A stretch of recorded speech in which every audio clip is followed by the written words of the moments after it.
Il est 7h12 sur Europe 1. Dimitri Pavlenko, vous recevez ce matin la politologue et constitutionnaliste Anne-Charlène Bézina. Bonjour Anne-Charlène Bézina. Bonjour Dimitri. Bienvenue sur Europe 1. La dissolution, accélérateur de particules, accélérateur du temps politique depuis 48 heures. Les grandes manœuvres ont commencé dans les trois blocs qui structurent désormais la vie politique française, gauche, droite et centre. Mais alors, c'est clairement à droite que la poutre travaille le plus. Comme disait Édouard Philippe en son temps, l'ancien Premier ministre, le président des Républicains, Éric Ciotti, a dit vouloir une alliance avec le Rassemblement national. Et depuis, il se fait clouer au mur par les caciques de son camp, qu'il accuse de tous les maux, collaboration, trahison, transgression idéologique. Est-ce qu'on est sur le point, selon vous, Anne-Charlène Bézina, d'assister à l'implosion du parti Les Républicains ? Alors moi, je le crois profondément, en effet, parce que ce parti, finalement, a déjà des années de doute et de défaillance à son compteur, puisque, rappelons-nous des deux grandes échéances de la dernière législature, la loi de réforme des retraites et la loi immigration, sont deux moments où on a entendu parler du groupe parlementaire à l'Assemblée nationale, Les Républicains, dans un sens très en ordre dispersé. On a eu au départ de la loi de réforme des retraites des promesses d'accord avec la majorité, qui se sont ensuite rompues en vol avec des votes très individualistes. Et la même chose pour la loi immigration, où le positionnement du groupe n'est pas forcément en accord non plus avec celui du Rassemblement national, ni même de la majorité. Donc, en fait, c'est un groupe qui a presque trois identités depuis le début de la législature. Certains qui sont plus sympathisants avec le RN, d'autres qui sont pour une identité propre, et ceux qui sont plus proches de la majorité. Et ce groupe des Républicains, ça fait très longtemps qu'il est en crise. Il y a qu'à voir le score au présidentiel. Il y a une identité, c'est une vérité. Il y a des élus locaux, il y a du terrain, il y a une représentation au Sénat, mais il y a trop de discorde à l'intérieur pour que, à l'heure actuelle, ce groupe-là trouve encore vraiment une identité. Alors, il y a les élus, il y a les poids lourds du parti, et puis après, il y a les électeurs de LR, mais les électeurs de droite en général.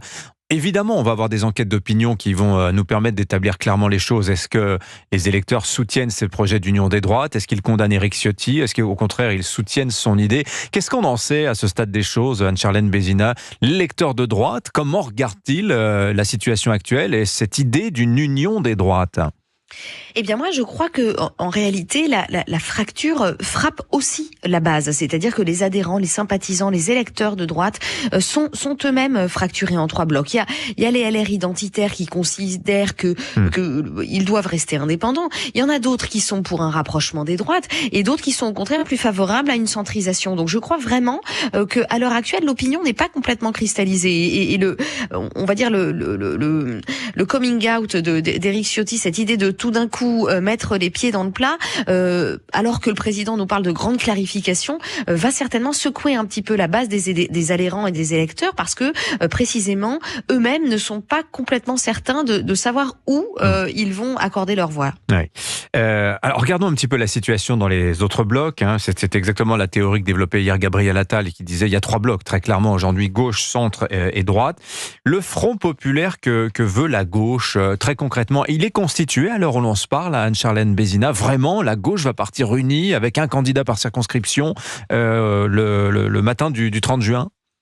Alors à l'heure actuelle, une déclaration commune a été publiée, en effet, laissant entendre que personne ne présenterait de candidat l'un contre l'autre dans les groupes que nous connaissons, Écologie Les Verts, PS, PC et LFI. Oui. Donc oui, il y a une forme d'alliance électorale, mais ce qui est assez original par rapport à la NUPES, c'est que le premier temps n'a pas du tout été programmatique. On n'a pas encore vraiment sur quelle base ils vont arriver à se mettre d'accord. Alors, même si dans le communiqué, il est question de 100 propositions, je crois, ou d'éléments qui devraient animer les prochains jours d'un gouvernement futur, on voit bien que idéologiquement, on est quand même beaucoup plus fracturé que ce que l'on était au moment de la NUPES. Donc c'est vrai que cette gauche, pour le moment, elle a cette ambition, on va dire, électorale et électoraliste, mais niveau programmatique, je crains qu'au niveau de l'opinion des sympathisants de ceux qui souhaitent voter pour la gauche, il n'y ait pas eu la clarté nécessaire pour savoir qui est avec qui et surtout quel programme et quelle personnalité on va mettre en avant. Bien sûr. Est-ce que l'électeur de Glucksmann acceptera voter dans sa circonscription pour un insoumis, si c'est un insoumis qui se retrouve avec toutes les écarts, pour ne pas dire les fractures qu'il y a eu par exemple sur Gaza, l'accusation d'antisémitisme qui est portée contre la France insoumise. Tout ça est quand même extrêmement délicat. Donc les appareils peuvent s'entendre. Est-ce que les électeurs de gauche vont suivre? C'est ça aussi la question. Eh bien, je crois que c'est la même question que pour les LR, c'est-à-dire qu'un électorat va être à nouveau divisé en deux. Et ce qui est assez dramatique dans ce qui se passe dans ces élections anticipées, c'est-à-dire que c'est un effet de toute façon majeur de la dissolution. Elle conduit à des alliances parfois contre nature, à des élections très précipitées, très passionnelles. Mais on se rend compte ici que les groupes qui étaient, on va dire, pas tellement au centre, mais en tout cas dans la modération, dans l'alliance potentielle, le PS, le LR, eh bien, vont ici dans cette nouvelle Assemblée être complètement divisés en deux, ceux qui aident la majorité et ceux qui ne l'aident plus du tout. Et l'électorat... Disons quand même, Anne-Charlène Bézina, que ça va pas très fort dans le camp de Macron non plus. Alors, ce qui est Édouard assez Philippe fou... ne veut pas concourir sous la bannière commune avec Renaissance, par exemple. Et de toute façon, ce qui est assez fou, c'est que le pouvoir sortant risque, pour le moment, dans les sondages d'opinion, les premiers que nous avons, d'être le troisième des blocs en lice. C'est-à-dire que il n'obtient même plus l'opposition. Donc c'est un désaveu majeur, et ça prouve en quelque sorte que cette dissolution arrive vraiment dans un moment où la vie politique est en pleine bascule. Donc on n'a même pas encore la certitude de l'Assemblée nationale que nous aurons. Il y a un très grand risque pour que la fracturation de ces trois blocs soit telle que ces trois identités se fassent face dans une Assemblée nationale très instable, parce que des motions de censure pourraient tout à fait arriver à finalement obtenir plus de voix que le Premier ministre en place. Donc je crains vraiment que nous ayons une Assemblée nationale qui ait des couleurs politiques très marquées et une très grande difficulté à fonctionner. Merci Anne-Charlène Bézina de nous avoir éclairé à ce stade des opérations. Propos hautement périssables, je dirais, car ça bouge. D'heure en heure. Absolument. Merci à vous. Bonne journée.